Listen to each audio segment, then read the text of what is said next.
You got the touch.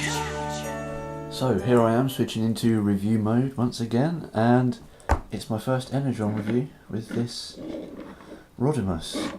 Now, I'm probably going to say something quite controversial here.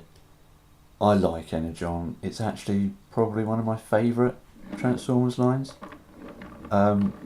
Maybe because of the fact that I was the right age at the time to just think it was the coolest thing in the world ever. But really, it spewed out some really nice figures, and this is one of them.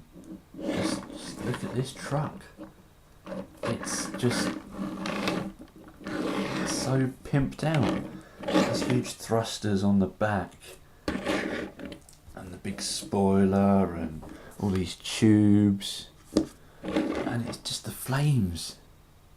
This is what does this figure for me. Just look, oh, it's so shiny.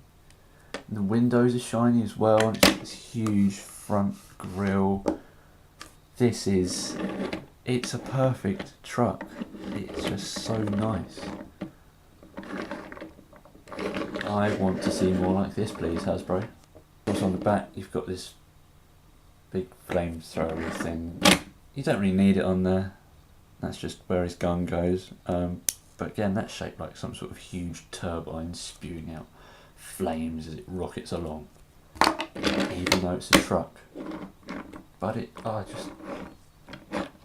I'm sorry, this isn't going to be a very reliable review because I'm mesmerised by this thing so much. Just look at it glint in the light. It rolls nice too. So yeah, there's the probably the world's most aerodynamic truck. One thing, there's a little sort of notch back here. Can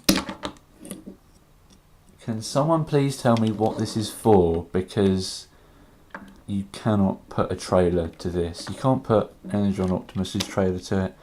That's too low down. And anyway, all this guff's in the way. I suppose you can sort of lift it up, maybe. But that can't do anything. I'd really like to know that's doing. Oh, and the camera's going all lighting fail. So there's the totally awesome 10 out of 10 vehicle mode. Let's get this sucker transformed. Okay, just pull the whole cab up like that. You're gonna need to pull out that grille, and just it all extends up. So yeah, these are basically his feet. So you can put out these ginormous heel bits about the toes. Flip those in, flip it all over, separate it. You've got the lower half. Some proper nice stompy feet there. Flip down this panel. More flames! Oh! Then take the back halves and just split them. So you've got some sort of winged affair like this. And then take all this stub back here, flip it over. That's his face. Take these bits, and those be his arms. You could sort of leave them like that, I suppose, and you've got some sort of built-in jet weapons. But no, you're meant to open that up, flip the fist round, and then flip that round to the back. Same on this side. And there is robot mode. Okay, I'll admit it. This is probably where the figure falls down a little bit. It's not the best of robot modes when you consider the arms are basically, well, if that's rotating at the shoulder joint, that's rotating at the elbow. So where's his upper arm? It's a bit, yeah. But yeah, there's some limitations in the arms. They're a bit wacky. Head sculpt is, well, I've heard that the Classics Rodimus figure has the head sculpt sort of bit based on this one, with the sort of crest in the middle and then the pointy bits at the sides, which, as far as I know, no actual G1 Rodimus has, but I think it works really nicely. I think it looks really good. The yellow bits on the side there. Yeah. Apart from that though, you've got some really nice details everywhere else. Again, all the flames on his chest are just perfect. You got this sort of collary neck bit, which is quite G1 as well. But then just throw in some of the sort of more, I suppose, Rodimus Prime sort of aesthetics. Linking him with sort of Prime thing. He's got some grill abs here, and some sort of a headlight belt like Optimus does. And then just the legs. Look at these giant feet. He's never going to fall over in a million years. You can sort of put those big orange bits away.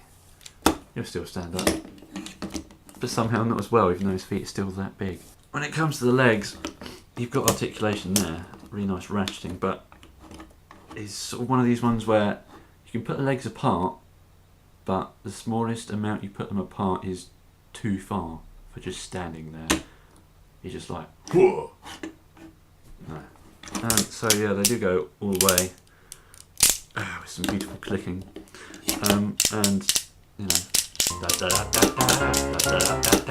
that way too. But this sort of flap gets in the way a bit. You can sort of move that out of the way.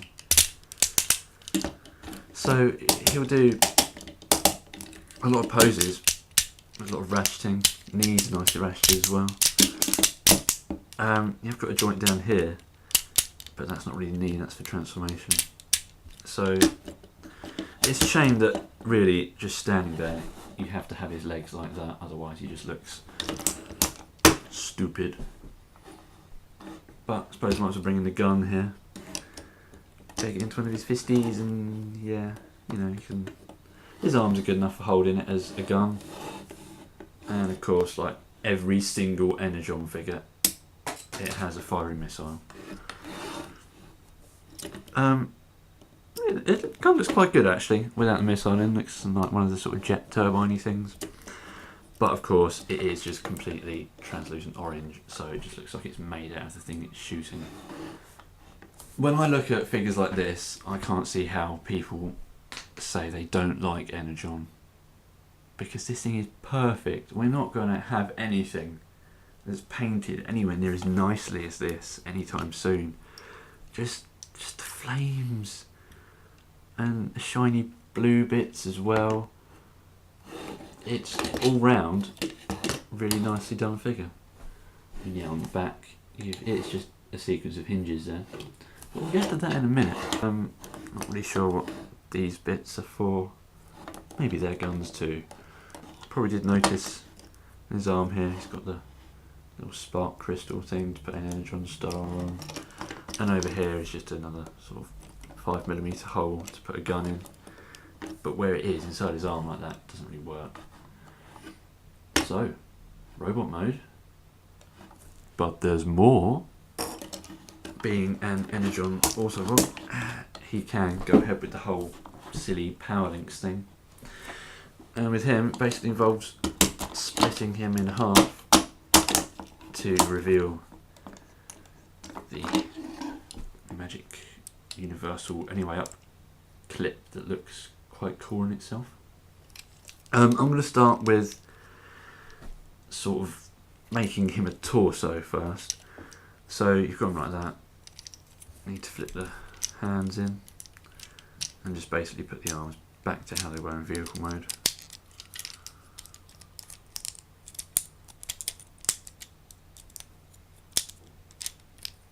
Like so. And you've got to have him around this way. What was his crotch will become his chest. So just flip out the arms and put that bit over. Helps you put that bit up, I suppose. And there's a hand. Same on the other side.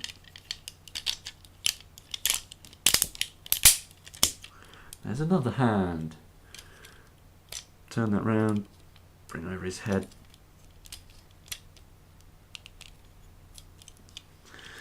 And flip over these bits which are his arms, which are now on the back, to make a sort of a shoulder cannon affair. And then just bring in someone to act as his legs, namely Prowl.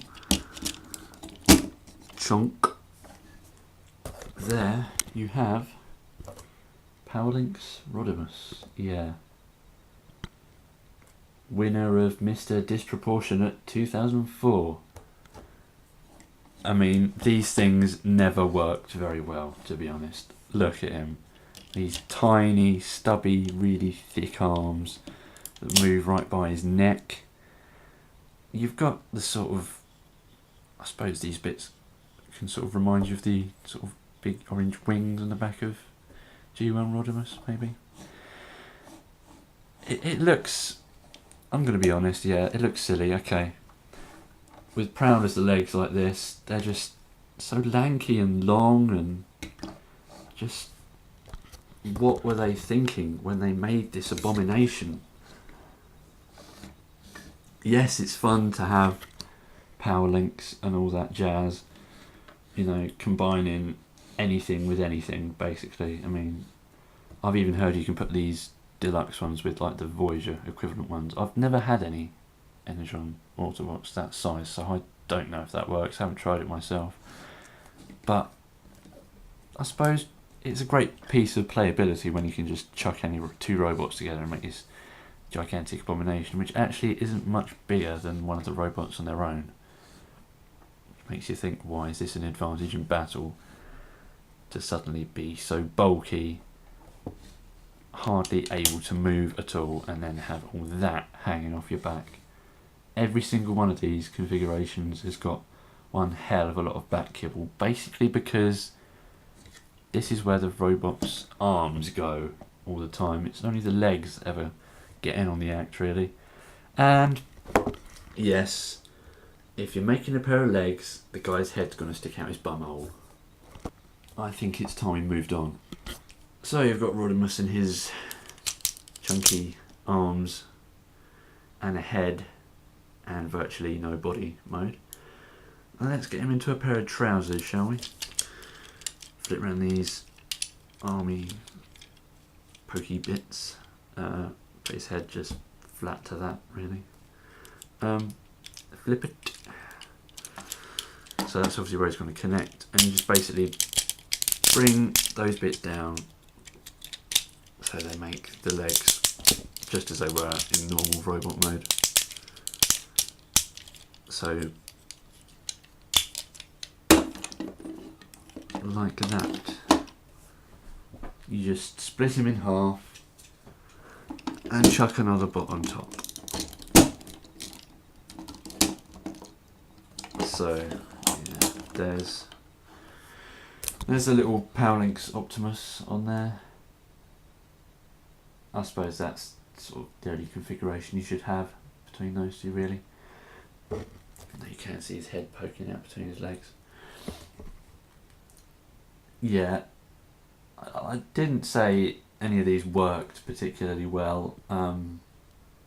This one doesn't, but Rodimus works a lot better as a pair of legs, simply because his legs make up like a good 80% of his mass.